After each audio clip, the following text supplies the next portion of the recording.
Good morning, y'all. Hope you're doing good today. So, in today's message, I want to share some things that I feel like God has put on my heart, and I've debated on it being just a free flowing, just speak what comes to me in the moment type presentation, and it may wind up being that. I don't know, but or versus my notes, because I have made some notes, so we'll just see how it goes.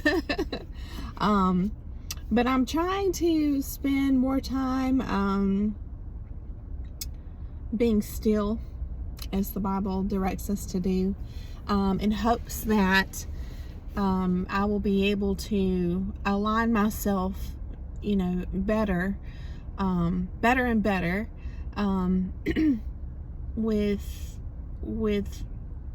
what God intends. You know what I mean? What his will, what he would have me do through my channel. And so that's what I'm working on, and I just wanted to open with that. But I hope you're doing good. And so and I'll also just share some other thoughts I've had this morning. I haven't been up long, y'all. It's really early for me. I've already had my coffee, but it's not kicked in yet, so just bear with me. But what a crazy world. Let's just start with that, right? What an absolutely crazy world. And I just wrote towards the end of my notes, and I'll just go ahead and share it with you now. I was thinking about what is the best analogy or metaphor for this world, and I don't know what I would have said, maybe 10 years ago, but I can tell you now what I've been telling friends and family in conversation is that it absolutely feels like the Twilight Zone to me. I don't know if you guys remember that old TV show when I was a kid. It was pretty wild, but yeah, the Twilight Zone. That's how it feels. Kind of like that old saying, truth is stranger than fiction. I think it is. Yes, 100%. But the other analogy to this reality to me is that it feels like a school, and which is ironic because y'all know I'm really into symbolism, and I'm trying to learn about archetypal psychology, and that's all about symbolism and how I think our mind operates in that way. We can be very impressionable and not even know it, unconsciously through imagery. And so that's important, because that'll help us to stay on guard and be careful what we take in with our eyes, and everything, our ears, and everything we're exposed to. We're supposed to be on guard in that manner, you know what I mean? And just filter everything that we're exposed to protect our mind and heart, because we're told to do that.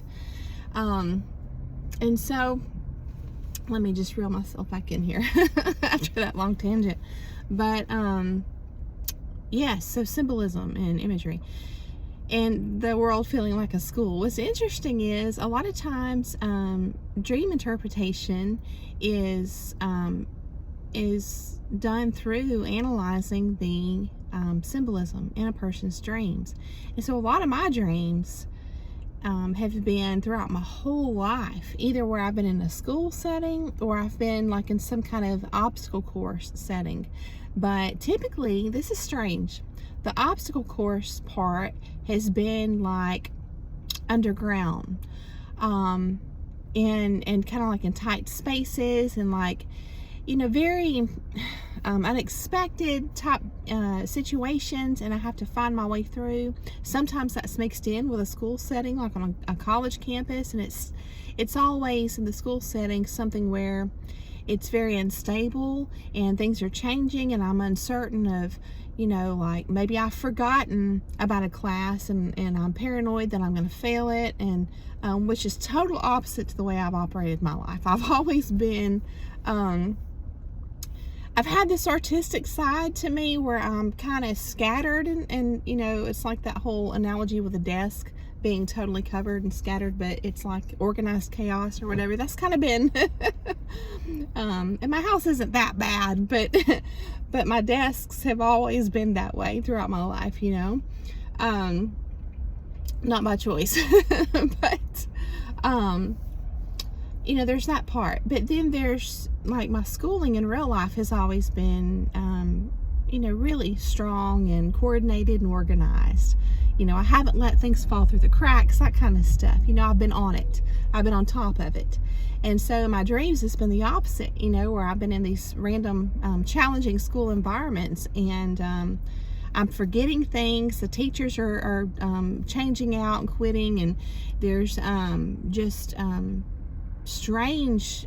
I think I had one dream where the college campus grounds were like sinking in, and there were people out there just having these big parties on the campus, and like these big monster trucks on it. It's just, you know, strange stuff that just feels very chaotic. And so that's how the majority of my dreams, the settings that they've been in, there's just these total chaotic schooling settings, and or this strange, physically challenging obstacle course. And so if you want to give me some free opinions in the comments, I'd love to hear them. But I haven't really been able to make sense of that. And so and there's actually a new channel I found called This Jungian Life, and it's a wonderful group of people who are associated with, or they've gone through some type of schooling or whatever via the lens of Carl Jung, and they share a lot of really interesting information, and they just pack it in a short time period in the videos. So I'll put a link in the description to their channel. And there's been a couple other channels, I can't think who right in the moment, who have talked about dream symbolism, but it's just really interesting. And so but that's how I see this world ultimately, is that and I think it's comforting too to see it through that lens, that maybe that's it. Maybe we're just here to learn. We can just kind of take the pressure off of ourselves. You know, it's not always about accomplishing so much as just learning and experiencing. And there's just a peaceful surrender that comes from that mindset, even though it certainly does feel like the Twilight Zone at the same time. But yeah, so I want to share some thoughts with you today about and I don't really know how to summarize it just yet because it's fresh on my mind, but it's kind of about just people in general. So let's open with some word study. I looked up the term hope, and that's from the Old English. I guess it's hopa or hopa, H-O-P-A, meaning confidence in the future.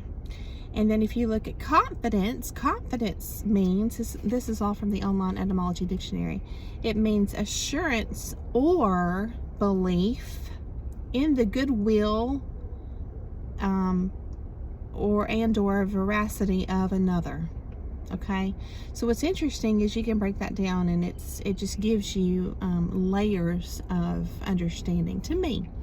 And so let's take a look at this. Again, this is defining confidence, right? And we're talking about confidence through the lens of confidence in the future, which gives us hope. Okay, so it says assurance. Okay, assurance means to render something sure, like you have proof. You know what I mean? So confidence is assurance or belief, which is interesting because belief is when you don't have the proof, you know? So my question is, when it comes to any type of relationships at all, friendships, anything, when do you know someone's character for sure? When can you render assurance? When can you say for sure, I know this person through and through? And I think that for a lot of us, before we go through particular experiences in our life, we absolutely believe that we know that point where we can say for sure, I know who this person is. But the truth is, if we are really, really, really honest with ourselves, we can say, we would kind of be more humble in that approach and say, I'm mostly sure I know who this person is, but I'm willing to, and see, the willingness is required to see this other part. If you're not even willing in your mind and heart to consider this other part, even like subconsciously, this is not even a conscious process in my opinion. If you're unwilling to see the possibility that they are not who they claim to be, then you're not going to see the flags, the red flags. You're just not going to see them. And for a lot of us, it has to be a first-hand experience to wake us up to this fact. And then there's other people that, I don't know, maybe they just have always kind of been willing to see everything. Their psyche has just operated that way, and they've just called BS from the moment they see it. I've got a friend like that, and he's great, and he just kind of simplifies it. He doesn't complicate things. He's just like, hey, if it seems, like BS, I'm just going to say that looks like BS over there, and that's it. And he doesn't need to clarify or study it or make it a thing. And that's cool, and I respect that. I don't know, I've just always been more of a analytical person, just by nature, and I think some people just are that way, and we just it's fun to research. Literally, it's fun to learn, and it doesn't make one type of person better or worse than another. It's just people are different that way, you know what I mean? And so and I think too, you can be conditioned to not identify BS as BS, and that places you in a place of vulnerability, until you have some type of experience that just jars you awake, unfortunately. But I think we all have certain people in our families, either immediate or extended, that have certain characteristics, and everybody just sort of what's the term, I'm missing it. It's not coming to me, but it's kind of like they make light of it, essentially, and joke about it. Oh, that's just so and so or whatever. But in reality, because you witnessed your whole family just kind of be like, oh, that's so and so, you didn't really see it for what it really was, which was an issue of a character that embodies more of a deceitful nature than a truthful nature. And so that may have prevented you from being able to identify BS as quickly as, say, a friend of yours, say. And so, yes, that's important to say. But again, hope is confidence in the future. Confidence means assurance, which means to render sure, or belief in the goodwill and veracity of another. So what's interesting is goodwill means state of wishing well to another, or cheerful acquiescence, which that means satisfaction. In other words, believing that a person is, when you see I like how it says cheerful acquiescence or satisfaction. In other words, someone seems to be okay. They seem to be in alignment with what they're presenting to you. In other words, if they're friendly and easy to get along with, and just enjoyable to spend time with, you're going to assume, you're going to give confidence to what you're witnessing, right? The issue comes when there's this duality, right, to a person. And I feel like you have to develop the skill to be able to see this duality, because there are signs. There are. It's just that you have to, cultivate your ability to identify them. Again, because you may have grown up being conditioned, whether intentionally or not. Maybe your family doesn't know. Your whole family may have bought into, saying, these character traits are okay, when in reality it truly is an issue of deceitfulness, So, but yeah, that's how I see,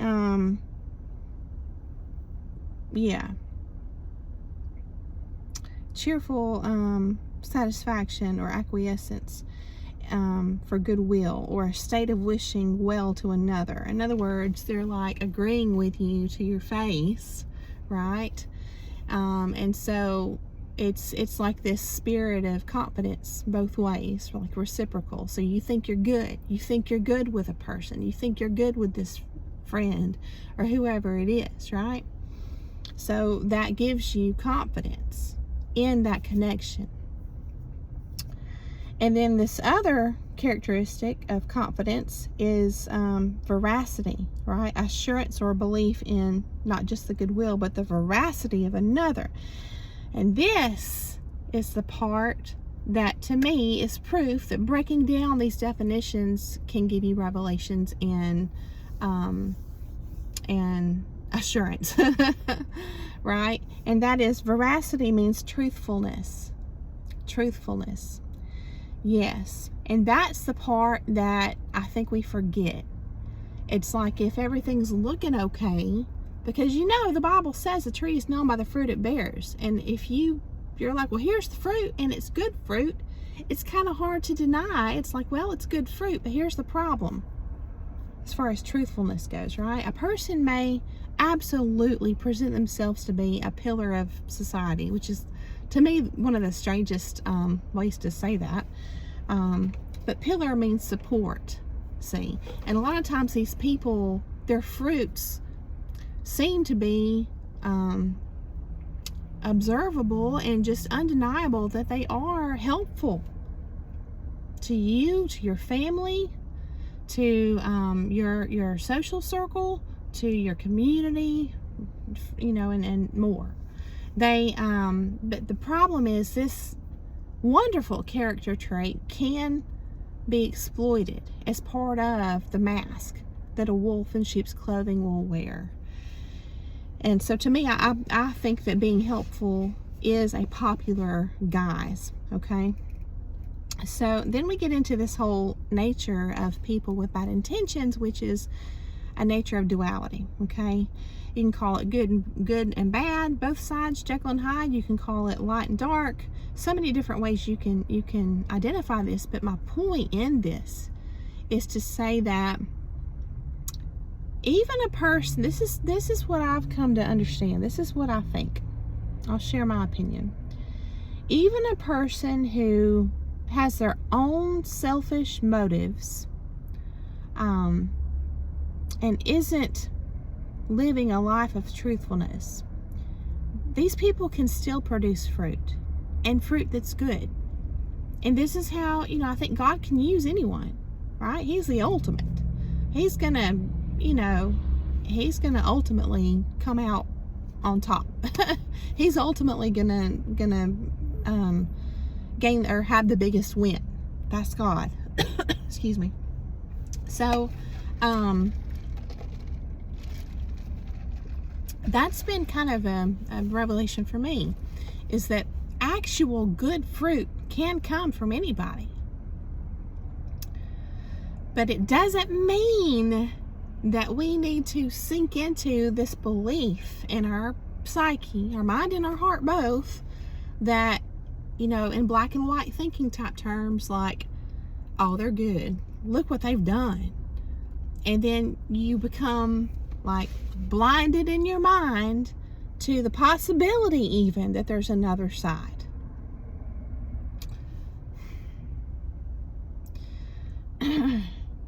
All right. So, my piece has always been that God sees all, and furthermore, He makes the ultimate determination, on all of us. Every person's mind and heart and intentions and everything. Because sometimes it's really hard to tell, all the details, to really make sense of all that. And, it's hard. I think a lot of us we struggle to come to a place of surrender when it comes to the unknown, because we care so deeply. And the fact that there are big unknowns with regards to a situation or a person or a connection, anything, that can drive you crazy. So you have to come to a place of surrender sometimes. But ultimately, to me, what matters is as we operate in this Twilight Zone reality, is that we do our part. That's all you can do, is you. That's it. And what is that? What is our part?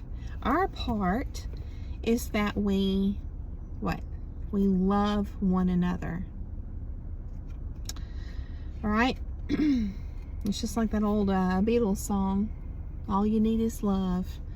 And I think it would be a really interesting poll for someone to put out there on YouTube. I don't have a big enough audience yet to really do a poll like that, but feel free to, if you watch my channel.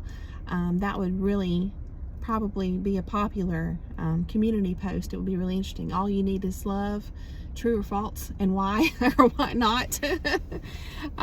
Just to see what people have to say about it. I love to learn from other people. A lot of people have really great insights. And so, if you think about it, as far as true versus false, think about, the Bible says you can have anything. You can have, and it just details out, I think examples. I don't remember where this is in the Bible, but if you have not love, there's the but. You can have all this and that and this and that, but if I have not love, I don't have anything. So love has to be the foundation of the way we operate. It has to be. And I think that the way that manifests can be wide and varied. And I think that being able to see the fruit of love accurately takes skill. But ultimately, I think our issue is being able to identify love and exemplify love. And for that, we need wisdom and understanding. And just think about it. It's like, to simplify it, we come to a place of maturity and experience in this life where we know that love is not a feeling, although feelings accompany it. It's not words, although words accompany it. It's not actions, although actions accompany it. So what is it? So we can draw some great, I would say insights, but really, a lot of us believe it as the authority from the Bible, right? And that is, we are told to love one another as I have loved you, right? And so God is, and Jesus exemplified this, right? He was our living example. But the essence of God's Spirit is our example of how we are supposed to love one another. So this is where you can do like a big study in this area. And I know one channel I watched, Barbara Frone, she, I think she's in the process of making a Bible study now.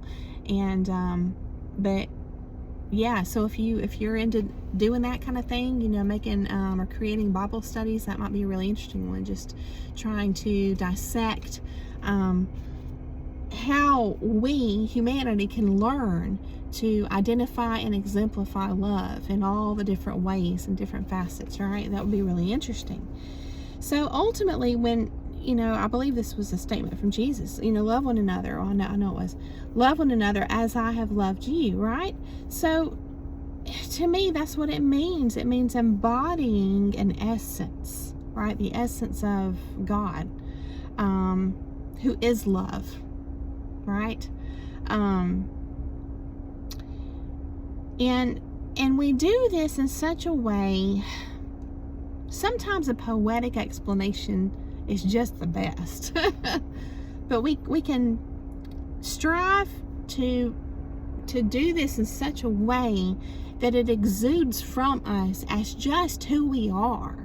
Because it's one thing to perform acts that,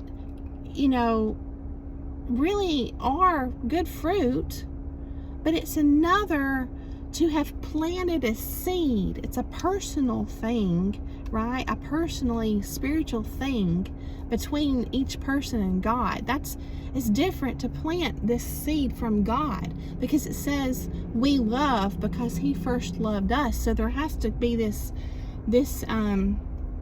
energetic exchange, right? This planting of a seed of love within our own hearts first, and then the acts and the words and the feelings and everything that exudes from us are not coming from our own free will. We're not having to really put the effort in. It's just all of the things that come from this are the fruits from what's planted inside. That's the difference. A person who is trying to, present this false good character to the world, they don't have the seed there. And so there's these subtleties that we have to learn to be able to see in someone who has planted the seed and someone who has not planted the seed. Is the love simply done and said, or is it exuding from them? It doesn't make any person perfect. We will always be imperfect. That's part of the greater design. You know what I mean? But I feel like the only people who are going to point out your flaws anyway are the ones who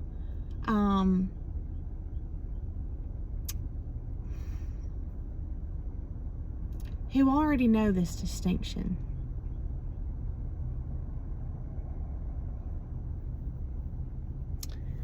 And so, yes, but, character traits are observable over time.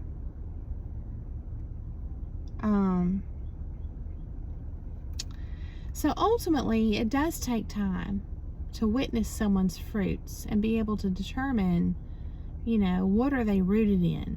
What's behind the fruit? What's the essence there? Is there an essence there? Is it empty? Is it contingent on an expectation? Is it, there's this depth that needs to happen. Not just because you want to just sit there and analyze stuff, because you just have that kind of mind, like I do, but because it can literally mean the difference in a life of peace or a life of chaos and drama for you. A life of safety versus a life of danger for you. It's important.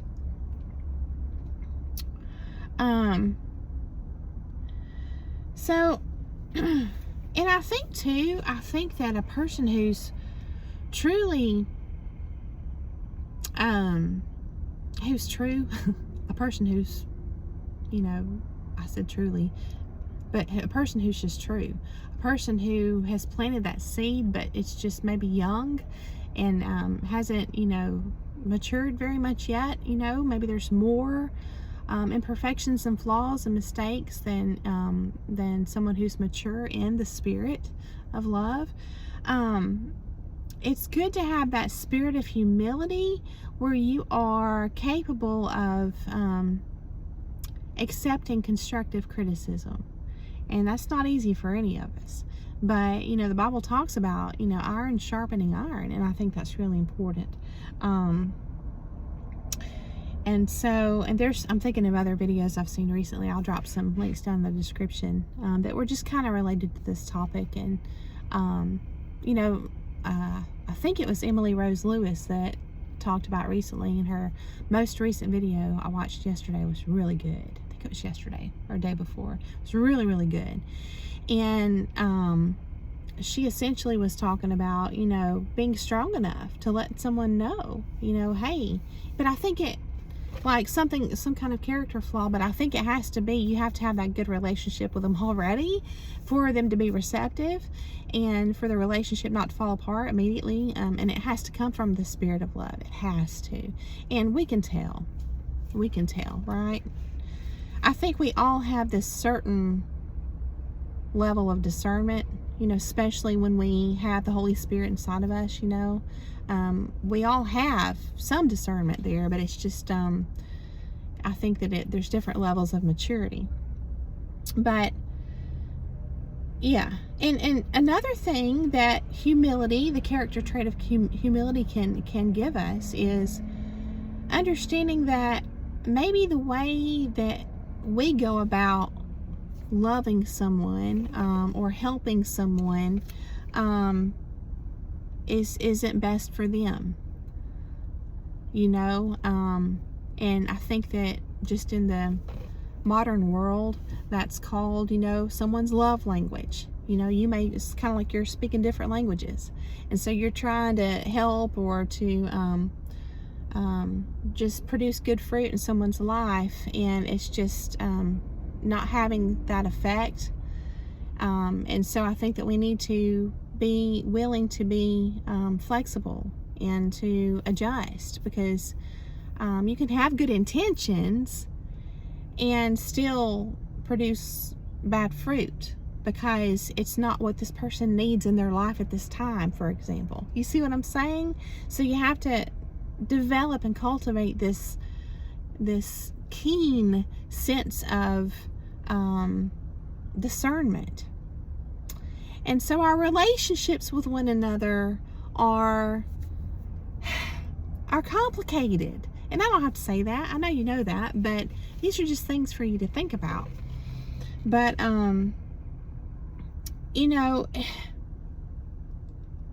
yeah, I already shared that part of my notes. But humility means that you value learning and growing, and yet you need to balance that too, humility, with some confidence, because that's needed to persevere in this life. You got to have some, strength to keep going. And so there has to be a balance. But I think that this is a really good way. Everything that I've shared with you today, and it's early and I'm still waking up and it feels kind of disjointed. I hope you got something from it though. But I feel like all of these points are collectively what come together to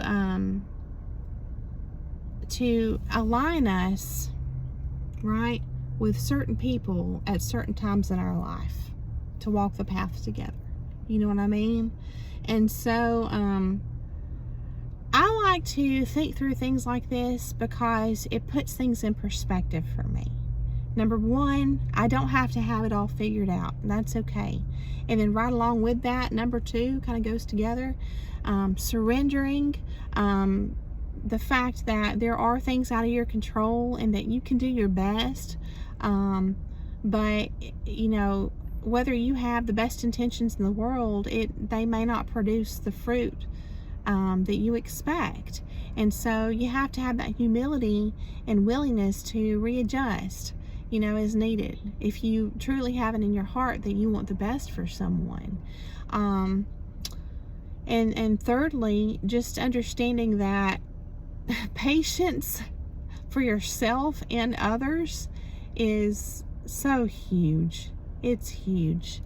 And discernment is worthwhile. It's worthwhile, but you don't have to go at it hard and with this rigidity. It's more of a an intentional, mindful approach to all of your experiences every day, where you're just observing and you are just kind of taking a little bit at a time in and sitting with it and giving it the time needed to produce the fruit in your mind of another level of discernment. And so I just advise you to just be gentle. Be gentle with yourself and others. Consider traits, characteristics. Gotta watch this dude walking up on me. I'm always on the lookout for people walking. I think he's just exercising in the parking lot, walking around. But I still keep my eyes open, and I advise you to do that too. You know, traits like patience and humility and mindfulness and observation and bringing intentionality into your life instead of just unconsciously getting caught up and wasting hours of your life scrolling on social media, as an example. Just sometimes you have to be disciplined with yourself, and you know, you have to force yourself sometimes, gently. In other words, just a little bit here and there till it, you know, becomes more of a habit. To change your ways, you know, to change your approach to how you spend your time or whatever it is. But just approaching life from that viewpoint of being gentle and being patient, being humble, and with one another and with yourself, and yet trying to grow your wisdom and your discernment. That's my approach. So ultimately, I have found that is the best way to combat, I think that's the right word, yeah. I want to say combat, but it's combat, right? Despair, hopelessness, and dysregulation. You know, the things that we are unfortunately gifted with when we get out of a bad situation, a toxic situation with someone, a wolf in sheep's clothing, after we have an entanglement or come out of this relationship or connection with a person like that. You are very dysregulated. You're very unsure of yourself and the world and this human experience and people, and your mind's all over the place, and or you're just kind of numbed out, you know, psychologically. It's a lot. It's a lot. And so this has been kind of everything I've shared with you today has been kind of the place that I've gotten to, but it has taken me a long time to get there. It's sort of like the journey from waking up to this harsh and awful reality that people can have this duality, and people can have bad intentions.